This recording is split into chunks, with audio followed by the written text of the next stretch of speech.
Big finale, huh? We made it here. Golly. 30 years. Dear Hollywood, the game plan to change Hollywood. Wow. A whole season unpacking the toddler-to-trainwreck pipeline. We've explored tons of topics that factor into child stars coming undone. And I'm curious, do you feel like you have a better grasp of what your favorite kid idol's life was like growing up in Hollywood? What do you think about child stardom and kids in the industry now? How has this changed your view of the way you consume media and participate in the culture that enables this reality for children? The reason I started Dear Hollywood is because I've witnessed too many performers lose their lives in the pipeline. We've had enough documentaries bringing it to light without seeing any progress. And we've made enough advancements in health science, trauma research, child development theory, etc. So we need to update our industry protocols to reflect that. Just like we need to update our education system and all the systems, really. I mean, unless you're trying to perpetrate harm, there really isn't much to resist in terms of wanting to create safer, more ethically designed, equitable spaces for humans to exist, including spaces for children. In the case of Hollywood, it's time for the entertainment industry and everyone who is a part of the ecosystem to acknowledge our role in the pipeline and take on the responsibility of proactively improving the system. Fortunately, we can design clear, unified action plans for intervention and long-term prevention strategies that have been missing. We can provide resources for families and children to understand the risks, consequences, and difficult processes ahead if they pursue this path. And it doesn't have to be expensive or burdensome for the peeps who really only care about the bottom line. So let me share a working game plan with you. I invite constructive feedback, keyword constructive. I'm not claiming to know everything. I'm just getting us started. After I share this, I also want to ask what you want to see happen in season 2, because there are some pretty awesome directions that we could go. But first, the game plan. Starting with preventative resources, the things we can provide up front as folks enter the industry, such as onboarding manuals or training modules that you'd get in other jobs. One of these resources is the Artist Wellbeing Toolkit.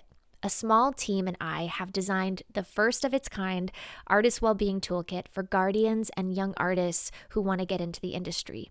It's a robust digital course that provides pivotal industry education, guided mental and emotional health tools designed by therapists, artist-specific activities, and journal prompts to equip families with a customized game plan to pursue their passion or career in media in a healthy, sustainable way. Whereas you can find tons of industry-related workshops that center the industry, this toolkit is the first we've seen to center your child's well-being as they pursue the industry. The toolkit will be available very soon to buy. Additionally, I'm aiming to reach out to agents, managers, acting schools, and other artist gathering spaces to see if they want to adopt this toolkit as a part of their onboarding process for new clients. If you know an acting school or agency who wants to bring us in to lead a workshop and then get everyone set up with this toolkit, reach out to dearhollywoodpodcast@gmail.com with the word workshop in the subject line. I have no idea how many requests will come in, so we'll have to sort out circumstantially the best way to navigate all of this. The next preventative action is training for adults working with minors. Just like a cast and crew receives training for things like sexual harassment and gun safety if weapons are used in the project, if a set includes working children, all the adults should go through a simple training about what it means to share a workplace with a child and create a healthy, safe, age-appropriate environment for young artists. It's not expensive, doesn't take much time, and it establishes ground rules and accountability. Whether you're a photographer or costume designer or audio engineer or hair and makeup artist or set teacher or something else, if you complete this training and exemplify reliable, safe behavior on sets with kids, you'll only boost your hireability for other jobs. Similarly, acting schools. If you become a reliable, safe space for kids to grow and develop their artistry without compromising their well-being, your business will only grow. If you want to bring us in to help support your cast and crew, your students, again, email dearhollywoodpodcast@gmail.com with workshop in the subject line. The third preventative resource is directing young artists to supportive community spaces. We cannot do this alone. The Looking Ahead program does exist, and they help young professional performers and their families build community, gain education and support while navigating the unique challenges associated with working in the industry. They have in-person events, virtual workshops, and more. And I wish every single kid getting into the industry knew about them, but we have to spread the word so they do. So you can go to lookingaheadprogram.org for more info, and I really hope that they continue to grow and expand. Following the preventative measures, let's talk about improvements on set. There's so much that we can do to improve the creative process and being on set. The bare minimum would be to have a qualified mental health coordinator and/or specialist whose job begins with pre-production and carries through the shoot. And let me share how. Per the Association for Mental Health Coordinators website, this person can help analyze the script upfront to ensure any parts involving mental illness or even nudity and sex or challenging themes are respectfully and accurately portrayed. Otherwise, we risk adding to social stigma, spreading misinformation about mental illness, and potentially harming people who do live with mental health challenges or other challenging life experiences.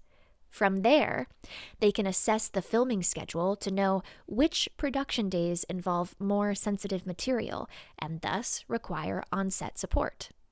Now, this support, yes, is for actors in that the coordinator can help them get into character, sustain the psychological and physiological state needed for the scene, and then after, guide them into a moment of processing, de-rolling, meaning getting out of character, and sealing that experience before transitioning to the next space.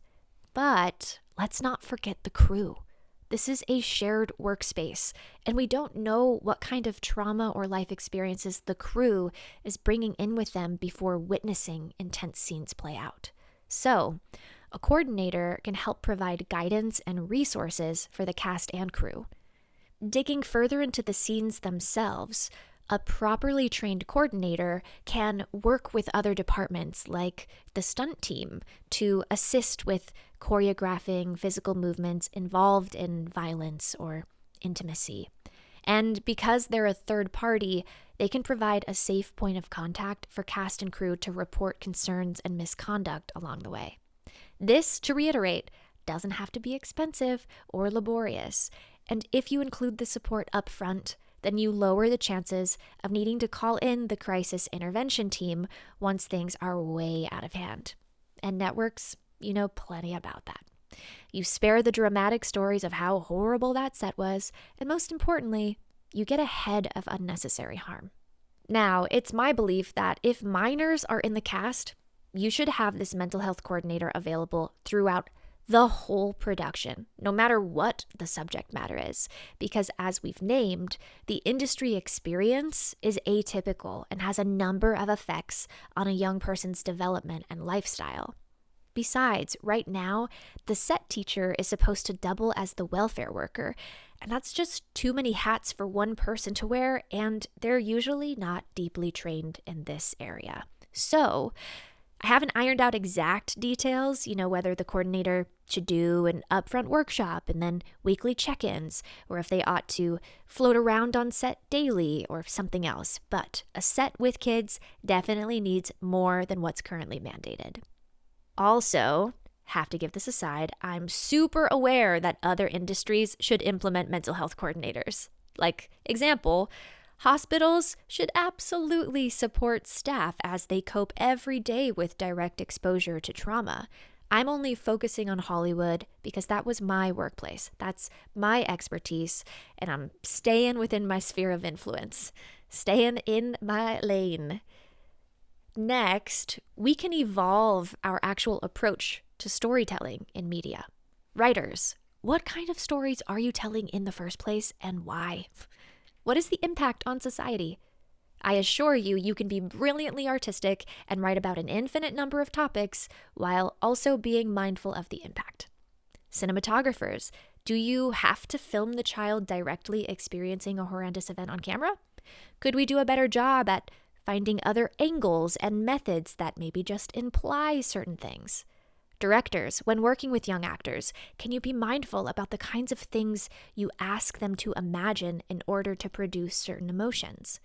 Casting directors, can we use a clearer code to label the kinds of material within a script on the character breakdowns? For example, this project contains sexual violence, alcoholism, cursing, etc., so parents can take a quick peek and know right away, nope, this doesn't fall within the parameters of what we say yes to, or yes, this feels okay. And parents, please review the script, review the character, consider what boundaries would support the child's safety and physical well-being. And I want to ask you all for your input when it comes to storytelling in our culture. How do you think we could be more conscientious about the stories we share, the methods we use, not just in film, but also social media? We're all circulating tons of content to each other. What might we improve? Next area, zooming out to legislation. Big news, since the first episode of this season, we've already made inroads, which I can't talk about in detail yet, on getting legislation proposed in another state to protect young performers.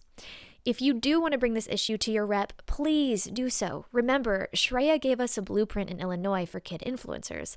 Let's raise this issue in order to protect the newest generation of kid performers, online and in traditional media, who don't have the protections in place for their finances and/or consent to being filmed, posted, etc. Given social media is a major feature in most young people's lives, at least in the US, directly or, by way of their peers, this to me is a no-brainer that we all ought to get on board with. This isn't just for kid stars, it's the future of humanity. This really could affect your child for real. As a part of advocating for legislation to protect child performers, I may release a petition, at which time I would love your support and signature. But if you want to take this idea and create one sooner, go for it. Jump in, make it happen. Along with legislation, yes, SAG-AFTRA, the union, is obviously a part of this. Y'all need to invest more money into mental health and well-being resources, like every industry does, because the mental health crisis is worsening. You need to monitor set conditions more efficiently. SAG-AFTRA, our team, is giving you a game plan, a ready-made curriculum, and an ecosystem of trained professionals necessary to facilitate change. So just send us an email when you're ready. dearhollywoodpodcast@gmail.com. And now, let's talk about the game plan for society and culture, all of us. I want to know your ideas here. Given all that stirred from this first season, how do you want to move forward differently? What can we do individually about the way we interact with fame and celebrity culture? How might we adjust conditions and experiences for high-performing professional children? What changes do you want to make in your own life in terms of how you consume media? It may seem like a huge mountain that we could never move alone, and it's true, we can't do it alone, but we can do something, and we can make a difference. I know as I'm having these conversations and reading comments, some people have said they don't think kids under a certain age should be on TV at all anymore. Others have said, replace all minors with AI. I've heard a few people say, we need a mental health exam to be taken by the guardian and child before being approved to pursue the industry. I don't know. What do you say? And I want to know how this podcast has affected you personally. What did you learn about the industry and yourself and your own childhood experiences and development? And what do you hope to do with this newfound awareness? Feel free to pause and reflect and comment before continuing. And that also brings us into planning season 2. So remember, I originally interviewed a whole bunch of people for this podcast, but my previous production agreement fell through and I wasn't permitted to share the videos. For season 2, I want to bring guests in. Who do you want to see? Should it be former kid actors? And if so, who? Should we do a roundtable of people or one-on-one interviews? Should we try to get some network executives and other people throughout the industry pipeline? Should we bring in specialists from other sectors like performance psychologists or private investigators who deal with celebrity stalkers? Should we keep it to Hollywood or expand to child athletes and other high-performing children environments? Should we keep it just to the US or expand internationally and learn about things like the K-pop training pipeline?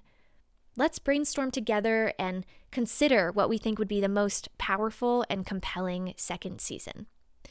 Granted, I also have to figure out then what I can legitimately make happen. In the meantime, you can keep up with me on Instagram, TikTok, Facebook at Alyson Stoner, and I'll continue sharing more. And if you've made it this far, please give this podcast a nice little rating and subscribe to my channels. That will help us show companies and networks that this is worth investing in. And putting on my present role as founder of Movement Genius, if you're listening and you or your workplace could benefit from well-being tools and resources, reach out to us at hello@movementgenius.com. We would love to support you. Be sure to comment all your reflections and ideas before you go.